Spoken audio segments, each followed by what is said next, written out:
ETF index mutual funds నేర్చుకుని stock మార్కెట్లో రాణించాలనుకుంటున్నారా? వెంటనే ఈ నెంబర్కి కాల్ చేయండి.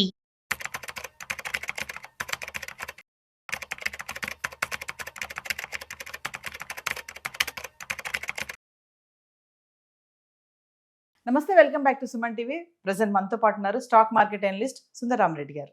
నమస్తే సార్. నమస్తే మ్యామ్. సార్, ఇప్పుడు గోల్డ్ అండ్ సిల్వర్ ధరలు ఇలా పడిపోవడానికి రీజన్ ఎక్స్చేంజ్ రూల్స్ మారటం వల్ల అని చెప్పేసి అంటున్నారు. ఇందులో ఎంతవరకు నిజం ఉంది సార్? ఎక్స్చేంజ్ రూల్స్ అని కదా మేడం, అండ్ ప్రపంచవ్యాప్తంగా ఎక్కడైనా సరే మనం ఫీచర్స్ ఆప్షన్స్ ట్రేడ్ చేస్తున్నప్పుడు టైం టు టైం అంటే దాన్ని స్పాన్ మార్జిన్ అంటారు. Standard analysis of portfolio risk మేనేజ్మెంట్లో పార్ట్ చేస్తారన్నమాట. అందుకని స్పాన్ ఎంత డిసైడ్ చేస్తే అంత అమౌంట్ని క్లయింట్ దగ్గర నుంచి బ్రోకర్ కలెక్ట్ చేసి ఎక్స్చేంజ్కి ఇవ్వాలి. అంటే మొత్తం డబ్బులు కట్టాం కదా. ఫర్ ఎగ్జాంపుల్ రిలయన్స్ ఉందనుకోండి, ఒక స్టాక్ కొంటే మనం 1300కి 1400కి కొంటాం. ఒక 500 స్టాక్స్ని మనం కొంటున్నాం అనుకోండి, మొత్తం 7 లక్షల దాకా పే చేస్తాం. నాకు అలా కాదు, నేను ఫ్యూచర్ కాంట్రాక్ట్స్లోకి ఎంటర్ అయ్యాను అనుకోండి, మొత్తం కట్టాల్సిన పని లేదు ప్రస్తుతానికి. నువ్వు 1,20,000 కడితే చాలు. కానీ 1,20,000 ఎప్పుడు ఫిక్స్ ఉంటుంది అంటే ఫిక్స్ ఉండదు. వాలటిలిటీని బట్టేసి రేట్ ఎక్కువ ఛార్జ్ చేస్తుంటారు. అందుకని ఈ స్పాన్ క్యాలిక్యులేటర్లు ఏం చెప్తే ఆ ప్రకారం కలెక్ట్ చేస్తూ ఉంటారు. ఇప్పుడు ఏమైంది, ప్రపంచవ్యాప్తంగా వాలటిలిటీ పెరుగుతుంది కదా, డిపాజిట్లు పెంచుతూ పోతున్నారు వీటికి. ఇప్పుడు కొత్త ట్రేడర్స్ ఉన్న డబ్బు మొత్తం పెట్టేసి కాంట్రాక్ట్ తీసుకున్నాడు అనుకోండి, ఇప్పుడు కొత్తగా మార్జిన్స్ అడ్జస్ట్ చేయాలి కదా, డబ్బులు దొరకలేదు అనుకోండి, క్లోజ్ చేసుకోవాలి కదా, అట్లా అనమాట. రేపు February 2 నుంచి ప్రపంచవ్యాప్తంగా ఆల్మోస్ట్ ఆల్ ఎక్స్చేంజ్లో ఇంక్లూడింగ్ ఎంసీఎక్స్లో కూడా అంత మార్జిన్స్ పెంచబోతున్నారు. ఎందుకంటే వాలటిలిటీ ఎక్కువ అవుతుంది కాబట్టి. ఇప్పుడు సపోజ్ వరల్డ్ మొత్తం మీద ఎక్కువ ట్రేడ్ అయితే CME ఎక్స్చేంజ్లో అమెరికాలో చూసుకున్నాం అనుకోండి, రేపు మార్జిన్స్ ఇది మూడోసారి పెరగడం ఈ సంవత్సరంలోనే. అండ్ గోల్డ్ మీద 33% పెంచారు మార్జిన్స్, అండ్ సిల్వర్ మీద 36% పెంచారు, అండ్ ప్లాటినం మీద 25% పెంచారు. ఇట్లా అన్ని మెటల్స్ మీద పెంచుతున్నారు. ఆ మార్జిన్స్ డబ్బు నీ దగ్గర లేదనుకోండి, మీకున్న ఛాయిస్ ఏంది, ట్రేడ్ క్లోజ్ చేసుకోవటమే.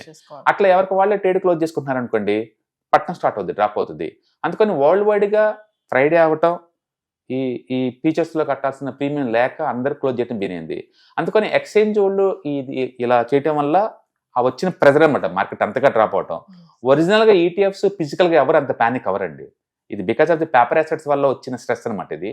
అండ్ రెండోది, ఎక్కువ సార్లు ఎక్స్చేంజ్ వాళ్ళు డ్రాప్ అవుతుంది అనుకోండి, ఎవ్రీ 10% ఆపేస్తూ ఉంటారు, మార్కెట్ని హాఫ్ అన్ అవర్ ఆపేస్తారు, మళ్ళీ తర్వాత యాక్టివేట్ చేస్తారు అనమాట. అట్లా ఉంటుంది. ఈసారి వరల్డ్లో one of the biggest commodity exchange CMEని వాళ్ళు అసలు ఆపలేదండి, కంటిన్యూస్గా వదిలేశారు. అది పడుతూనే ఉంది ఆల్మోస్ట్ 30% పడింది లాస్ట్ నైట్ దాకా.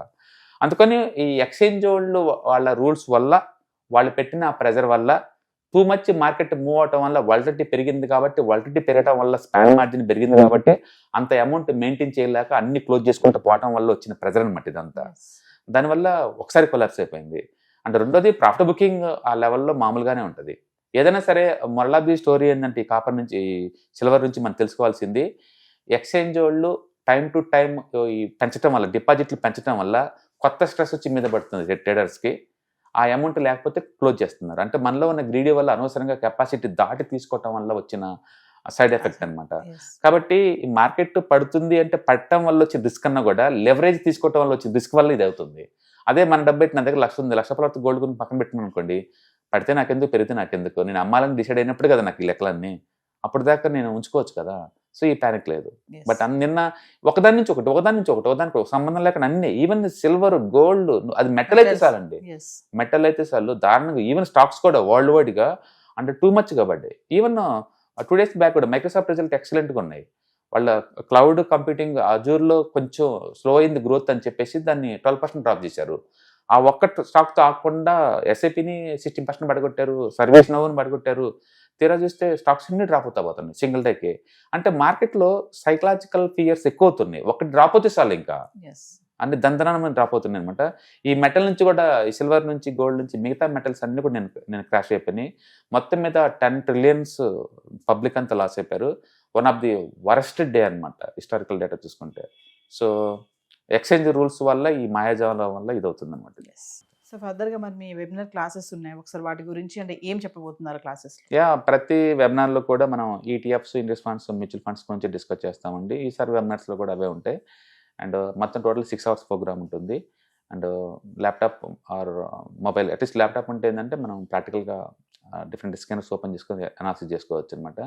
కాబట్టి ఇంట్రెస్ట్ ఉన్న పార్టిసిపెంట్స్ కింద స్క్రోల్ అవుతున్న నెంబర్పై రింగ్ చేస్తే మన వాళ్ళ టీం కాంటాక్ట్ అవుతుంది. సో వివర్ stock market analyst Sundar Ramareddy గారిది ఫిబ్రవరిలో 14 నుంచి 16 తారీఖు వరకు సాయంత్రం 6 గంటల నుంచి 8 గంటల వరకు నిర్వహించబోయే వెబినార్లో index funds, mutual funds, ETFs ఎక్కడ ఇన్వెస్ట్మెంట్ చేయాలి, ఎలా ఇన్వెస్ట్మెంట్ చేయాలి, ఎంత ఇన్వెస్ట్మెంట్ చేస్తే ఎలా రిటర్న్స్ వస్తూ ఉంటాయి, బెస్ట్ స్టాక్స్ ఏమున్నాయి, బెస్ట్ షేర్స్ ఏమున్నాయి, హై రిటర్న్ ఇచ్చే ఫండ్స్ ఏంటి, మీరు కనుక సార్ వెబినార్లో కనుక పార్టిసిపేట్ చేస్తే మీకు ఒక best investment ideas and strategies కూడా మీరు నేర్చుకోవచ్చు. మరి ప్రతి డౌట్ని కూడా డైరెక్ట్గా సార్తో మాట్లాడి మీరు క్లియర్ చేసుకునే ఒక మంచి అవకాశం. కింద స్క్రోల్ అవుతున్న నెంబర్కి కాల్ చేసి స్లాట్ బుక్ చేసుకోండి. హాయ్, నేను మీ సుందర రామిరెడ్డి. ఈ వాలటిలిటీ మార్కెట్లో మనీ ఎలా మేక్ చేయాలని ఆలోచిస్తున్నారా? అంటే స్టాక్ మార్కెట్ బాగా బ్లీడ్ అవుతున్న ఈ టైంలో పోర్ట్ఫోలియోస్ అన్ని కూడా బ్లీడ్ అవుతున్నాయా?